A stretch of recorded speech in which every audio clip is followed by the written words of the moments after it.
Hi, everyone. This is Jaime Alejandro, and I'd like to welcome you to the Arts Calling podcast, the place where I interview hardworking independent creatives in the literary, visual, and performing arts.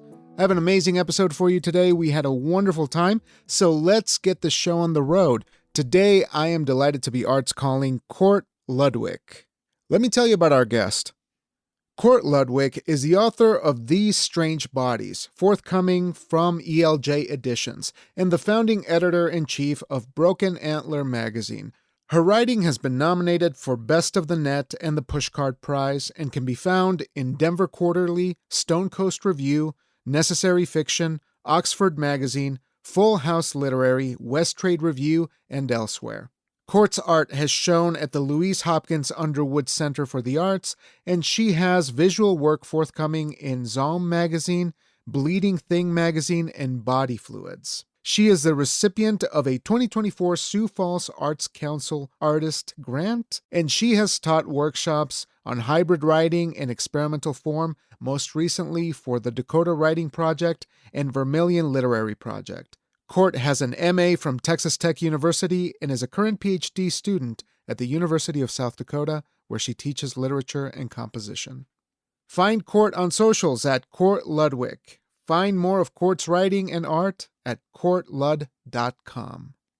And I got to tell you, this was such a fun time. I had the pleasure of meeting Court over at the Coalition, so feel free to check out her work there as well. So without further delay, let's give Court a call.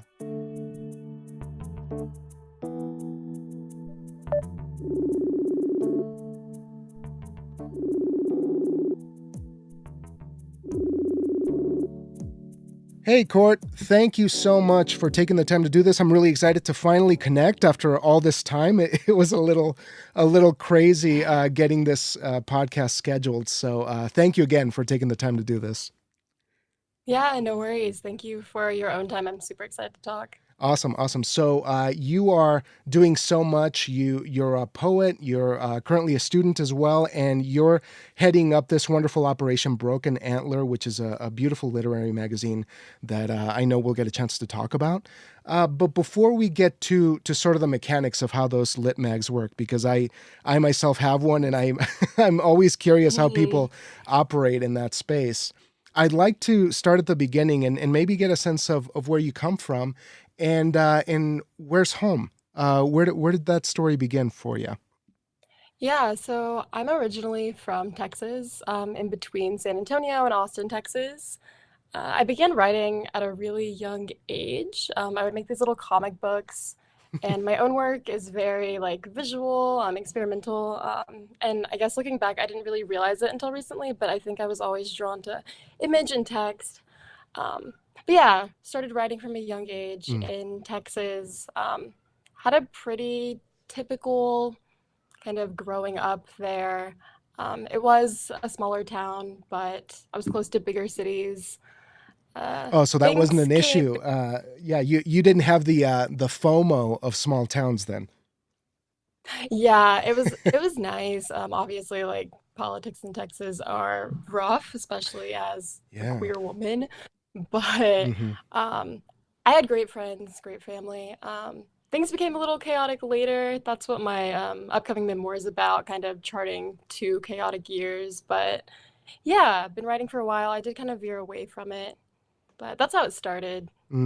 So what veered you away from the craft? A lot of personal home stuff. My parents, they got a divorce. That caused a lot of like questioning, and then I was headed off to undergrad, which was a huge change. I started off political science. My family had these big goals. My sister was headed off to med school. I felt like a lot of pressure. I feel like a lot of times creative jobs kind of get pushed to the side, or you know how it is. And so I was going to go to law school, all these plans, but I was not passionate about it at all. Went through depression. It got kind of bad, but eventually I made my way back to writing, and I'm so grateful that I did. And now I'm teaching along with being a student, which is great. I never thought I would be a teacher, but yeah. So I'm curious of the family relationship here. Not to pry, and I apologize if I do, but mostly about the expectations that we have as creative people. Sometimes we want to do the right thing for our family, for our parents. Did you feel that kind of pressure? Because it seems like you did struggle with that, like trying to, maybe I can set this creativity aside and go to law school or do this other thing that would make my parents proud. Was that something that you experienced? Yeah, definitely. And you're fine, no prying. I do write about it in the book, so I Okay, good. expect people to kind of be let in. Yeah. But yeah, I mean, my parents worked really hard their entire life, and I felt like that pressure um, to kind of take what they did for me and like further it. But Hmm. in the end, like it wasn't going to work out because like if you're not happy, then you're not going to be kind of doing that anyway. Absolutely. Yeah, it's the biggest punishment, the worst kind of suppression that just kind of destroys your soul. Yeah. Speaking from personal experience, yeah, it's just an absolute nightmare. But now that you're going to school, right? So you were an undergrad, and hmm you must have had a really positive experience to decide to continue, or was there any friction in the kind of stuff that you were learning in undergrad? Yeah, so undergrad was interesting. So, like I said, I started poli sci, and then I moved, interestingly, into fashion. Mm, So a total shift, and I was really happy there. I was taking classes like digital illustration, doing internships with really creative people. And that's kind of how I found my way back. I ended up double majoring. mm. I tacked writing on at the end, and I was taking way too many classes than I should have. I wasn't able to read all the material. Um, but yeah, I found my way back, and I'm so happy I did. I mean, it was a long journey to get back, but I'm happy I'm back now. And then from there, I went and got my MA at Texas Tech, which is where Mahomes, I don't know if you watch football, I don't, but that's a little fun fact. Yeah, yeah. That's where he was at. Sidebar there. Yeah. And yeah, now I'm at USD in the Midwest, which is so cold, and I'm silently dying in the snow, but Yeah, South at least Dakota, I'm right? writing. Yeah, Yeah, so you're South you're Dakota. technically my neighbor, so you're experiencing the kind of insane winters that Wyoming is proud to host. Yes, and currently I'm actually in the Twin Cities visiting my partner, but Okay. Well, I would say, it's nice to get a break, but it seems like that part of the country is also pretty frigid too, pretty insane. yeah, it is nice to kind of flee to the Twin Cities though, a bigger city. Oh, South for Dakota, sure. everything's kind of smaller. Yeah. Yeah, so there's so many things I want to ask you now because I was very curious of that through line between fashion and poetry. And maybe we can begin hmm there because I want to ask you about South Dakota too, but what about fashion translates over to poetry? What are those things that you maybe carried over? Because that maybe at first glance might not be something that you can connect with poetry, but I'm sure there's got to be connective tissue there. Yeah. No, that's a great question. I don't know if I've thought about it much. I mean, I'm really drawn to visual poetry. Um, and with fashion, I was really drawn to like the digital illustration side of things. Mm, Playing around in like Adobe Photoshop, right. Illustrator, all of those things. So I think like the visual, just being able to kind of start from something that's blank and create something out of it. Yeah. Ultimately, I did veer away, and I think fashion is an art form in itself, just like poetry. But Right, yeah, right. I But think I veered away. Yeah, oh, go ahead. Sorry. I was just gonna say I think I veered away from fashion just because I mean, with like the environment, that's something I'm really passionate about. Um, and I wanted to kind of create things that weren't Mm, being negative in some way, like with the fast fashion industry and all those things. But yeah, I think a lot of connections just with creating, like starting with nothing and then kind of ending in a place. yeah, and you just kind of reminded me of this great opportunity that you have there to acquire visual skills, technical skills, say with like any kind of Adobe product. You're already finding a hmm different way to create poetry, and it reminds me of this poem that you published a little while back. It was the one that where you modeled the poetry after, or I guess you used an illustration of a spine as sort of the backbone of the poem, which I thought was incredibly Yeah. clever and really moving. And I don't know, this is kind of like I guess apropos of nothing, I just found it very moving that you could begin in that visual sense and then really try to find the words to format on top of that. Is that sort of how that process works for you as you're working on visual poetry like that?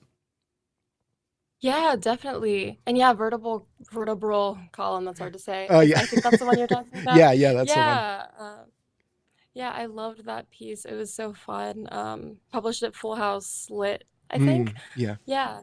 Um, yeah, I think it always varies for me. I've been really drawn to collage lately to kind of like just get the creative juices flowing. Hmm. Um, yeah, it's really similar to how you just described. I think sometimes I start with an image, sometimes I start with like a little kernel of an idea, and then seeing how they interact together on the page is always fun. Yeah. Yeah. So did you feel like you were less technical when you were younger, when you were first doing poetry versus all of the knowledge that you've acquired now? I mean, how has your approach changed in the time that you sort of like, I guess it's been kind of a while, several years now, but how would you Yeah. define that change or that growth in your approach? Yeah, it's changed completely. I mean, for starters, I thought I was going to be a fiction writer, and I do write some fiction, but like I wasn't even thinking about poetry. In my house, it was like more so we were reading like growing up, like you read the Harry Potter series or Percy Jackson, things that are kind of more accessible. Hmm. Um, I never really thought of being a poet as a job, and I guess like I'm not making money off of my poems I'm teaching, but I really didn't know that that was a career opportunity, like a choice that I could make. Yeah. And technically speaking, yeah, like I had no clue about like Adobe, Photoshop, Illustrator, any of those things before undergrad. I was just making silly little comics with a pencil, and they weren't very good either. So when did that change? What was if you could pinpoint the moment where you realized, this could be done for a living? Did you see somebody sort of present themselves as a poet, or what was that moment that changed your perspective on poetry as a career? Yeah, I think I was in these fiction workshops with people who had, they had undergrad degrees. They had done like 4 years of creative writing and they had MFAs. I didn't do an MFA, I did an MA in literature just because I feel like I was first a reader. That's kind of Mhm. how I grew up as, even though I was always creating, like I felt like I was better with books, not making the books. Mm. I was in all of these workshops, I was submitting pieces and I kept on getting feedback like, this is like beautiful writing, but it's very fragmented. Like we can't follow the narrative. And eventually, a teacher, Katie Cortese, who is my thesis instructor and worked with me on the memoir that's being published, she was like, "Well, what if you just try poetry?" And so I did because it really allows you to lean into like the fragmentation, Mhm. the disorientation, a lot of those elements. Yeah. Yeah. So was there a breakthrough for you, like when you were initially exploring poetry, where the form clicked for you? I mean, I know that it's difficult to pinpoint eureka moments, but I know that there's a lot of there's emotional victories that we keep track of, I think. And I'm curious if you Hmm. have any of those, as you were first discovering poetry and you said, okay, this makes sense to me now. Yeah, I think it's been a slow burn, but I really like how you put that. I'm Mm. gonna get emotional, goodness. Um, I think it's kind of moving from like in high school, whenever you were reading like the classics or like the canonical works, Mhm. those poems seem so distant, so inaccessible sometimes. The language is like antiquated. But just starting to read more contemporary poets, people who were living and like grappling with issues that we're dealing with, grappling with this current world.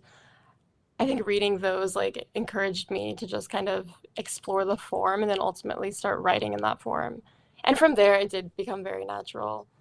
Yeah, absolutely. I think I totally empathize with you on that because me, I'm mostly a theater student. I've always been Hmm. pursuing that side of things, and my favorite works were the ones that I couldn't really reach. You're talking like the stuff that Aristotle wrote about. Euripides is one of my favorite playwrights, and it's very difficult to parse through some of this stuff sometimes and say, how does this apply to now, to the modern time? And I think it was only when I started reading Twitter poets, like people who, like yourself and people who are in a more contemporary setting, that poetry became accessible to me.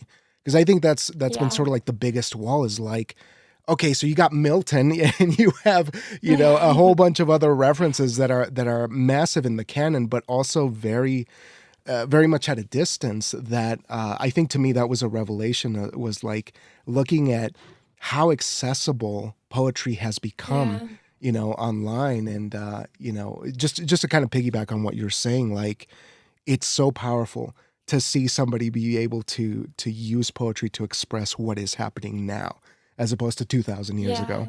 Yeah.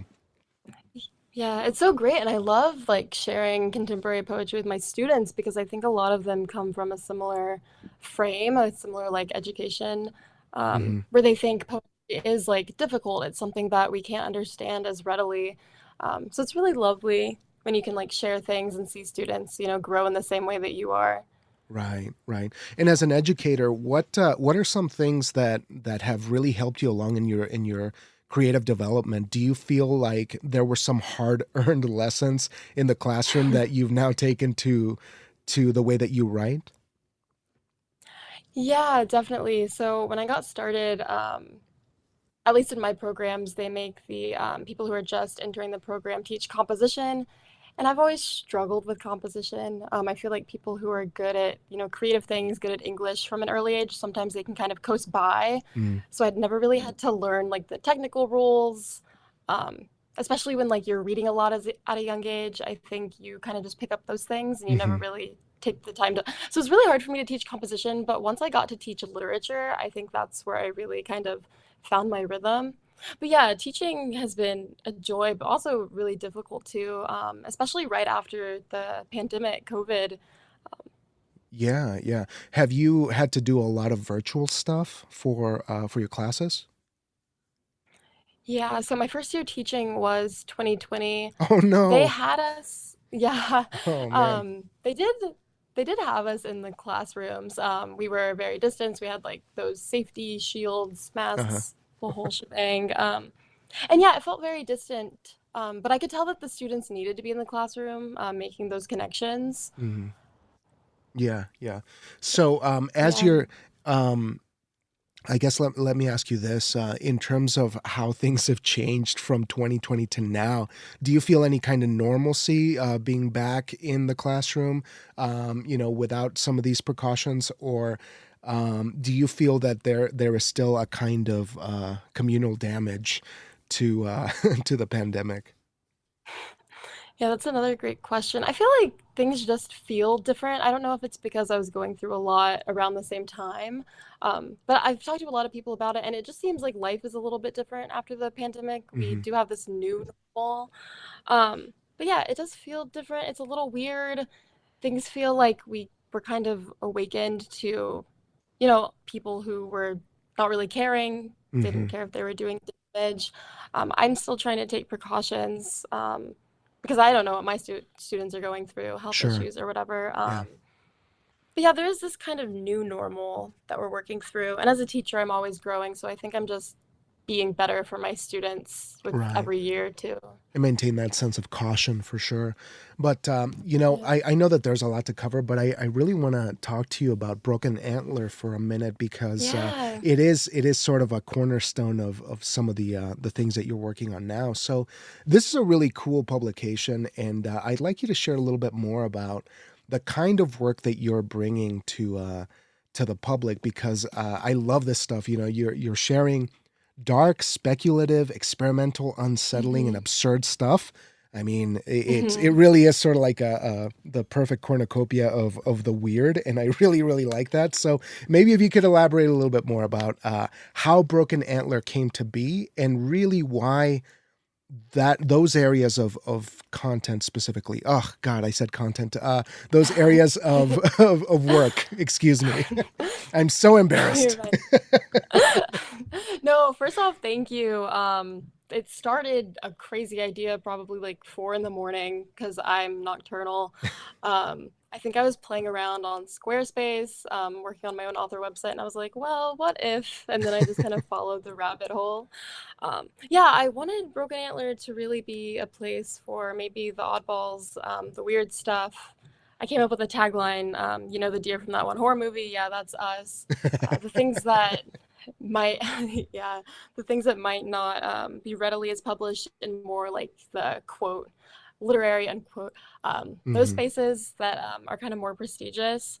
But at the same time, like it's just really lovely writing. I feel like they could be published in those spaces, but for whatever reason, whether it's like it's considered genre, it's too horror, um, just creating a space for that, and also for those communities that are underrepresented. So women, people of color. Hmm. Yeah. Yeah, it's definitely a noble cause, and I feel like in that way, the coalition and Broken Antler are sort of kindred spirits in that, because it very much is a reflection of like why is genre in particular, especially when you're talking about like speculative and more experimental stuff, Hmm. really dismissed in such a way. I mean, I'm not too much in the literary community. I mean, I'm not deeply knowledgeable on the inner workings of that, but it always surprises me. Why are these genres sort of frowned upon in the literary world? It doesn't Yeah. make sense to me. Uh, Yeah, I have similar thoughts, and I think it's impossible to know because they keep them so tight and closed off, it feels. mhm. Um, Yeah. but Uh, yeah, I agree. I wanted to publish stuff that I like reading. A lot of the times, I'm not the biggest fan. Um, sometimes it feels like the same narrative. I just wanted to publish stuff that I enjoy reading as a reader that's kind of pushing boundaries. But yeah, I love what you're doing over at the coalition too.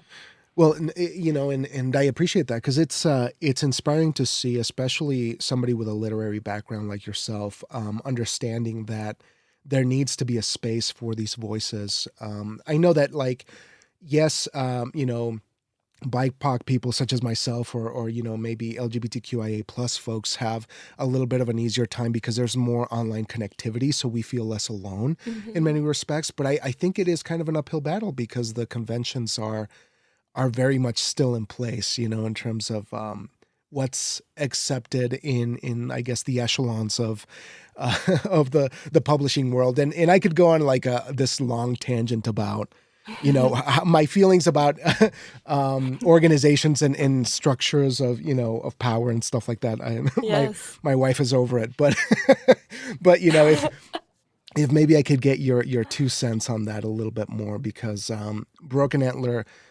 making that a part of their mission, I imagine that you have more long-term goals to really see that mission and vision through, right?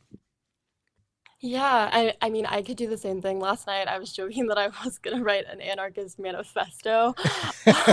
So yeah, I mean, at Broken Antler, we're really committed to paying artists, number one. We don't take any submission fees.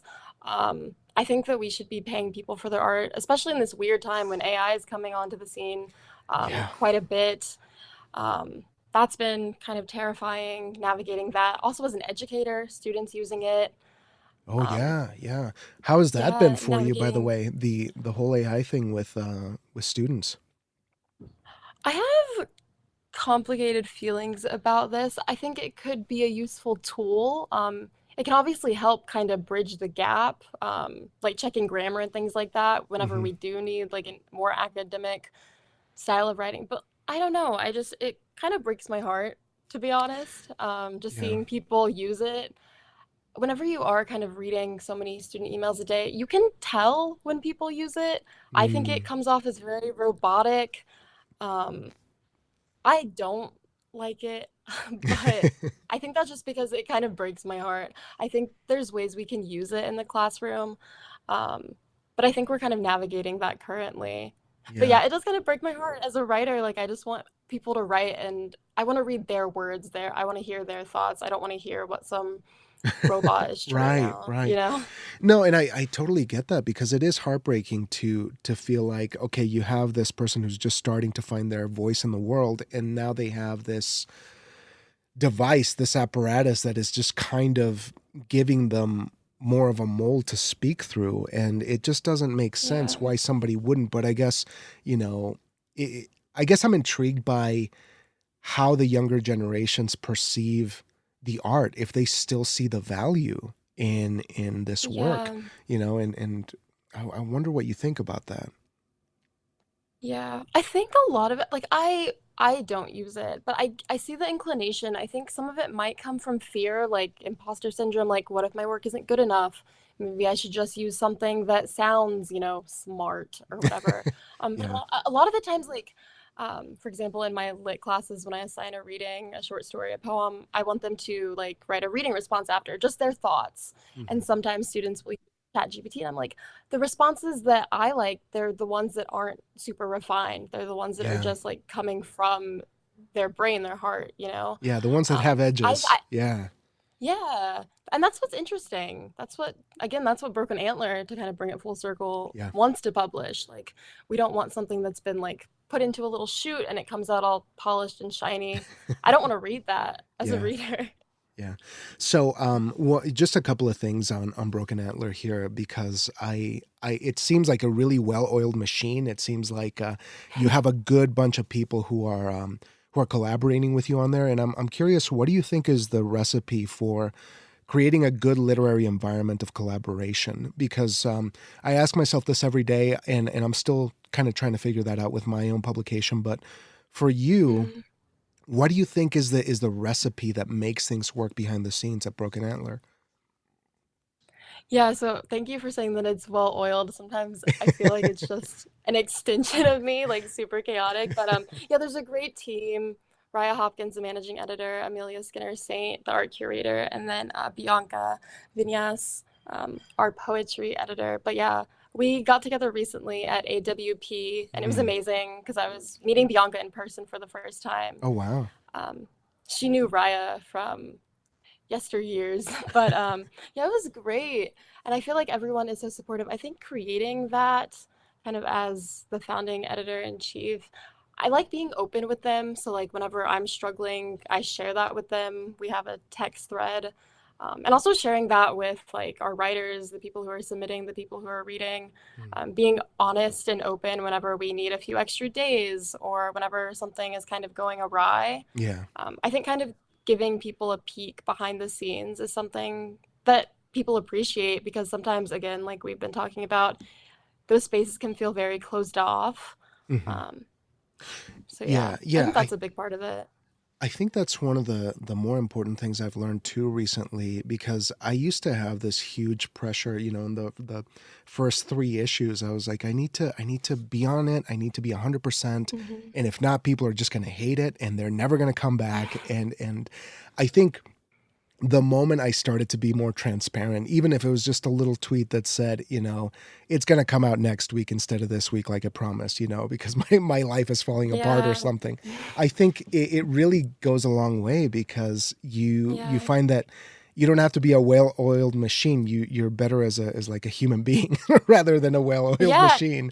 Yeah. exactly. It's funny how all of these things connect. Like, I Right. prefer that versus like ChatGPT. Right, right. No, but I think it's spot on. Is poetry and a lot of these smaller publications can really be a vehicle for humanity. I think maybe where I just tend to look at the bird's eye view of things a lot of the time, but I just want to feel like something as I guess I don't want to say as little as an online publication, because I do feel that there's genuine good that can be shared with the world, on a very humane scale. Yeah. I think that's what it is. Do you feel this way? Like a publication like this, like yours, can remind us of humanity, because everything else is so large scale. Everything is supposed to be this brand or this scalable thing.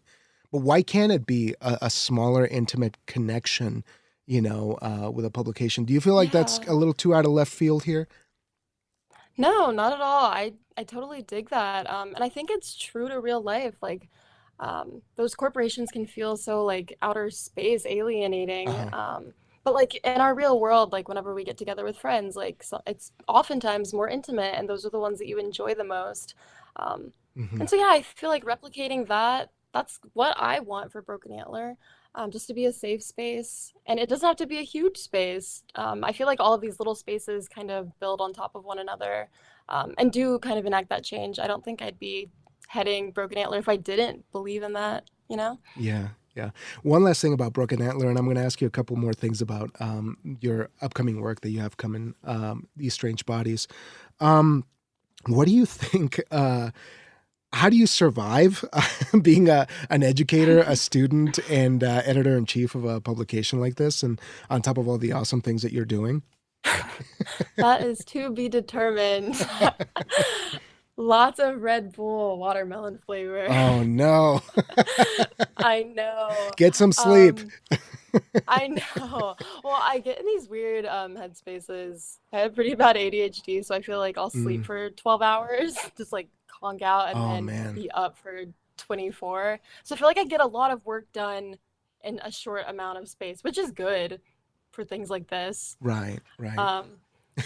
But yeah, I mean, I think yeah, I know it's crazy to say I am chaotic, but I think whenever you're passionate about something, you make the time. And like I feel like a lot of times, sometimes I get stuck in like, well, what is the end result? Like, where am I headed? But I think a lot of these things, like creating, is about the process. So trying to just like sit with it, and enjoy it, because it is enjoyable. Yeah, absolutely. I think and I apologize here to go on another derailment here of thought, but No worries. one of the more transformative things that happened to me recently is I recently went on medication for some ADHD related things, and I have found that I'm not as eager to pursue something anymore. And this could be because I'm super old, like I'm a geriatric millennial. So it takes twice as long now to do anything. But it does feel like I'm looking more and more for sustainability. And I feel like it's so exciting that like, and I imagine you're younger than me by a bit, but it's great that you're using this energy that you have right now to give it everything you got. I mean, there's nothing more that I could ask of younger people, is to just give it everything you got right here, right now. It's incredibly inspiring to me. And I just, I want to applaud you for that. Because I'm Thank so you. tired now. No, and at the same time, I do want to say like that fatigue is so valid, because, and like whenever I feel tired, sometimes I have to remind myself to let myself feel the fatigue, Mhm. because I mean, the world is like, can I cuss? Like, it's a Of course. clusterfuck right Yeah, now. that's And actually my favorite word, clusterfuck. I know, I love that word, but it is, and I feel like sometimes we ignore it, and I think that is doing a disservice to, like, number one, the issues, the people that are like being Yeah. affected by the clusterfuck. Yeah. Yeah. But like it is, sometimes I look around and I'm like, are you guys crazy? Like, I want to scream. Uh-huh. Like, why is everyone not falling apart at the seams? So yeah, I think it's nice to hear like people. Yeah. I mean, I don't want people to be tired, but I mean, But solidarity. it's the thank you. And it's the reality though. And this is something that Yeah. I've been thinking about a lot, because I have such a difficult time with social media, and I feel like it pushes me to work faster, to be faster, to be all kinds of things that I don't want to be. And that's why Yeah. I've had to restructure my whole like social media plan, because I'm like, I'm not going to do this anymore. I'm not going to fall prey to the pace that everybody else wants to go to. And so last question here for hmm Broken Antler, and sort of like personal branding, if you will, if that is something that Yeah. is necessary in the poetry world, in the literary world. How do you manage that part of it? Because it is so frustrating and heartbreaking for me to just feel like I'm on this treadmill of branding, marketing, this or that. How do you rationalize that with the work that you have to do as a creative to get, focused on the right projects and things?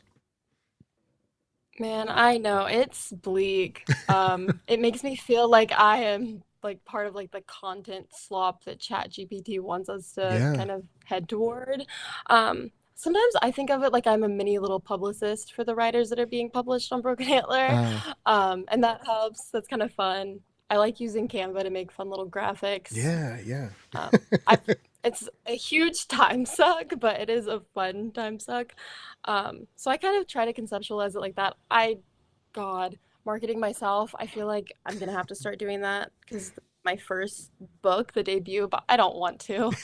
Um, No, but that's Probably a just keep posting pictures. Yeah. yeah. There you go. I mean, I think that's the thing is like it's inseparable now from, the marketing aspect of things and the literary part of it to get an audience. But this is a great segue into These Strange Bodies, which is going to be available from ELJ Editions, and that's coming out when this year? It's coming out in September this year. Awesome, awesome. So tell me about These Strange Bodies. Beautiful title. Why does Thank this you. one come into the world and how? Yeah, so I've been calling it a memoir-in-fragments because it is a collection of essays, prose poems, and the occasional experimental work as well. For example, there's like a Punnett square thrown in there, a breathing exercise, a multiple choice practice question, things like that. But yeah, it charts those 2 years that I kind of mentioned at the start of our conversation that were very chaotic. Mhm. It dives into mother-daughter relationships, kind of liminal periods, the strangeness of the bodies, the strangeness of just like not only bodies, but the structures that we live Mhm. in the world. Um, so yeah, it kind of charts all of that through these lyric essays, through probably what I call sad boy BOI poems. Um, yeah, it was very revealing to write. I feel like just the process of writing it kind of taught me a lot about who I am. And now returning to it, like editing it with the great team over at ELJ, I'm Mhm. like, gosh, I have grown so much. Like, who is this person? Um, yeah, it was great experience. I'm like, even if I wouldn't have gotten it published, like, I'm just so happy that I wrote it because I Yeah. think just the writing kind of helped me work through everything I was going through at the time. So how far back do these writings go? Were you writing some of these mostly after these events happened, or was there some source material from that time period? Did you have to like A step lot back of from it, it? yeah, a lot of it was written like right in the middle of it, right in the thick of it. Mm. Um, Obviously, as I'm going back and revising, I'm trying to, I mean, I'm only 25. I wrote this when I was 22, 23. Hmm. I'm trying to be more, maybe more fair in my characterization of certain people, like my mother. We've had a difficult relationship. She's very religious. Mm. Um, yeah, I'm trying to be more fair, kind of take accountability for what I did as well, and just take accountability for like the world that my mother grew up in. Hmm. Because it's not like things don't exist in a vacuum. Like she's Right. going through it too, and I'm trying to remember that like she's my mother, but she's also her own person with her own struggles, you know? Yeah, and those are huge times of learning, absolute learning. I mean, looking at your early 20s and the amount of change that is thrown at you, not just emotionally, personally, but just in life, it comes at you so Yeah. fast that like it is sort of like a pressure cooker that you have to expel and create something out of it. If not, it could definitely make you implode. But you said something really interesting about structure. I think that Hmm. there is this fascination that I have as well with trying to understand how structures come about, and I'm curious how that played a part in you writing these pieces for These Strange Bodies, and maybe if we could go back a little bit and look at what kind of structures you use now in your life and where they came from, because I just feel like for somebody who may at one point felt like an outsider, somebody who didn't belong, it's really difficult to find an acceptable structure because in the world that you're in, I imagine, and maybe you'll have to clarify for me, growing up in Texas in your situation just feels like it really challenged a lot. So maybe I'll let you take it over from here because I'm just very curious of how you look at structures and how you created your own in some respects. Yeah, I think structures, I think I'm still grappling with this question. It's a great question, but forgive me if I don't have a clear answer, a complete one. Um, Structures are tricky, I think, in our world. We have a lot of structures that are rooted in power, and those power structures, systems are very unfair. and they're very geared toward like the white cis male, right? Um, and those who exist kind of outside of the structures, obviously are subject to violences and harms that are ongoing. And it's hard because those structures continue to exist, right? Mm-hmm. Like just us living within America, like even though they're structural and they're in the past, I'm using quote marks with that, they're not, because we're living on top of them. And not only that, I feel like we're living within them. They're like the little house, the little body that we're all the little cells Mm-hmm. within. And so it's hard navigating that in the Yeah. current day. And like we're just one body, but there's all these other bodies that we're rubbing up against. This is just how I kind of think about my existence, like within these different structures. Right. And I feel like art is like an act of resistance. Poetry, we're kind of resisting those structures. They don't want us to create, they want us to kind of just further the system along. At least Mm-hmm. that's how I think about it. Yeah. Um, I and love so, that. yeah, that's kind Yeah. of, Active yeah. resistance. Art is active resistance. I absolutely adore that. But I got a couple more questions here to be mindful of your time. But let's talk about the process of collating these works. I know that this is still in progress, but how do you go about finding, again, just maybe beating structure into the ground here, but how do you find the form of these strange bodies, in such fragmented works? Yeah, I think leaning into the fragmentation for one is really great. So, sometimes in workshops, there's like this tendency, well, this doesn't make sense. But I think a lot of times, and people might, well, I know they do, get mad at me for this. Why do things need to make sense? Readers often want to know everything, but why do they need to know everything? So kind of using that conflict as one point to kind of jump off of, I think that's really interesting to do in writing. Because I think it's true. Like, why do readers feel the need to know everything? Mm-hmm. Why should they get that from a certain poet? Why do we ask that from certain people to like only give us like the pain that they've been through, right? Mm-hmm. Um, Yeah. so Yeah. yeah, like leaning into that, leaning into disorientation, trying to kind of echo what I was feeling at the time, because a lot of it was kind of jumbled up in my head, trying to replicate that on the page. Mm-hmm. Um, Yeah. Was yeah, and was trying not to make it. Oh, go ahead. I'm sorry. No, I was just gonna finish up. I was just saying, try not to make it so polished, so shiny. Mm, yeah. Was there a piece in particular that you struggled with or still struggle with to try to get right, or something that gave you the most grief in the collection? Yeah, there's several that I'm still working through. One is titled "And If That Mockingbird Don't Sing." It kind of ruminates on the post mother-daughter relationship. So what happens after that fallout? How do we kind of grow? How do we kind of take it from that moment of kind of explosion, Mm-hmm. um, like the aftershock? Still kind of working through that one. And then there's kind of well, the essay, the first one is called Somebody. And then there's kind of a part two later on in the collection called Some, and then there's a space Body. Mm. That kind of details a sexual assault. It kind of deals Oh. with the depersonalization that you can feel, kind of the estrangement from your own body. Mm-hmm. Those are two that have been pretty difficult, but again, very rewarding to kind of sit with. Yeah. Um, No, very that therapeutic. no, for sure. I was going to ask you about that because it sounds like there is a lot to overcome emotionally from these works, and I'm curious now. You're at the finish line here with this collection, but even having it, on the verge of being out into the world, has to be deeply atoning. How do you, Hmm. how do you feel about the work as it stands, and if you could elaborate a little bit more on that sort of therapeutic nature of these pieces? Yeah. With it being a memoir, first off, it's terrifying. Mm-hmm. Because if people don't like it, it's kind of like I'm trying to separate, make the distinction. Like, if people don't like it as much, like that doesn't mean that they hate me. Mm-hmm. Like, it doesn't say anything about me. And it's been useful kind of thinking about the work as it stands now as like a time slice. Like, Mm-hmm. that was just a time slice of my life a few years ago. I'm not the same person. And I'm trying to kind of, as I'm editing it, kind of leave it in that form. Like, I don't want to force it to kind of fit who I am now, because that's not what it is. It's kind of, it is Hmm. like a little time slice of that moment.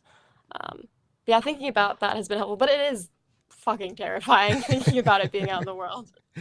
Yeah, yeah, for sure. There's a lot to there's a lot to process there, I can imagine. I mean, there's, and I remember, I know it's not the same thing, but I recall writing plays that were very much versions of me and variations of me, and it got to the point where I feel like I had to get it out of my system. And I've said this, in several recent episodes, like I couldn't begin to be myself until I expelled and articulated who I was before. Do you feel that way about Yeah. this work? Yeah, I think that's a great way to think about it. Maybe I don't want to say like there's a little demon inside of me, but maybe I had to like exercise something out. Yeah, Yeah, to kind of be where I I am now. I apologize. I definitely have a tendency to put in like a like a I I have a love hate relationship with my Catholicism that I grew up with, so it's like sometimes Hmm. every now and then, like that stuff comes out. So I didn't mean to to project. Oh no, I feel you on that. But it's tough because, again, maybe I'm just obsessed with structures, but it's like you have to expel the old ones to create something new. And I think that having a relationship with yourself that is tainted by these old systems and these old ways of looking at the world can be pretty destructive. And maybe if we could look to the future on a brighter note, what is it that you're left with that you'd like to work on moving forward now that Yeah. this one's almost done?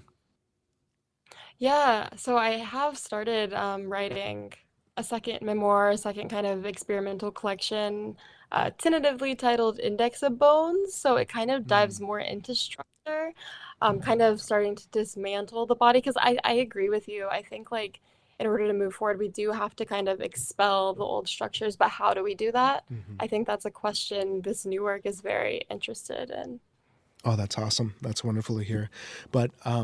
here's a couple more. This has been such a blast, Court, and I hope that we get to chat a Yeah, little bit it's been more. great. When the book comes out, let's make sure to catch up. Maybe at the end of the year, that'd be a lot of fun. Yeah. But I wanted to ask you, what are some things that you've experienced lately, like whether it's a book or music or media that has lifted your spirits and given you a bit of hope Oh creatively. yeah, yeah, I'm so glad you asked. So at AWP, so like a writing conference, Broken Antler held an open mic, Mm. and it was amazing. Like the talent that came out. We had Mag Gabbert, a poet, come read, Duncan B. Barlow, a horror writer. And it was just great to kind of see the physical kind of manifestation of like the digital community that we're trying Yeah. to create. That it was very, very uplifting. I think being like communing with other creative souls is something that I just love and I want to do more in the future. Oh, that's amazing. That's wonderful to hear. It seems the internet tells me it was a great time, but I guess you had to be there to get the full experience. But lastly, I guess I just want to check in and see if there's anything else that you'd like to share or pitch, that you got coming up in terms of other projects or anything else you'd like to share. Yeah, thank you. Mainly These Strange Bodies, again, coming out September 2024. I have a few really exciting individual publications coming out that are more visual. Maybe I could give you like the link to my author Absolutely. website. Yep. Yeah. Um, but yeah, I think maybe just end on just want people to create, maybe There you boycott go. Yeah. ChatGPT. Let's do this. Let's Um, do this. I need you to give me your hype speech here. Like you're an educator. I'm sure you talk to students a lot. What would you say to somebody who's on the verge of starting their creative journey, and how would you set them on the right path? oh gosh. That is such a hard question. It's a great question, but maybe don't be afraid to reach out. Again, I think it's all about creating those connections. So, like, find your community. If you aren't finding that community, it's out there, whether online, in person, but like making sure you have a safe space is so important. I think that would be my number one for people getting started. There we go. I think that's a beautiful note to end on. And Court, I want to thank you so much for your courage to write from, that memoir perspective, to share your point of view with us, and for the really awesome experimental work that you're doing. I really am a fan of your hybrid work and all the cool stuff that you're doing, not just as a writer, but over at Broken Antler, curating those kinds of experiences. So thanks for connecting. It's been a really, really fun time, and I hope that we get to chat again. Yeah, thank you so much. We should definitely chat again. All right. Well, keep me posted. Give me just a sec. I'm going to end the show, but I will be in touch on the internet, okay? Awesome. All right. Thanks. Thanks.